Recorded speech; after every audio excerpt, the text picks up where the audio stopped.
Pumpkin Halsey Game Fowls. Ang Pumpkin Halsey Game Fowl ay nabuo noong 1900 sa Alabama. Ang carrots at doffy suds ang ginamit ni Orville Cecil para mabuo ang kilala natin sa ngayon na Pumpkin Halsey. Mabilis itong sumikat sa Estados Unidos dahil sa kakaiba nitong estilo ng pakikipaglaban at kapansin-pansin na hitsura nito.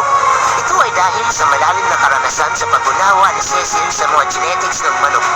Ang pisikal na katangian nito ay kakaiba sa ibang lahi. Meron itong iba't ibang kulay, kabilang ang asul, itim, kayumanggi at putik. Makikintap ang mga balahibo na nagbibigay sa kanila ng eleganteng hitsura. Ang pumpkin ay mga agresibong manok, wagas ang angking katapangan, maliliksi gumalaw. Pero kalkulado ang mga kilos at gumagamit sila ng instinct sa labanan. Magaling ito umilag at focus sa concentration sa mga galaw ng kalaban.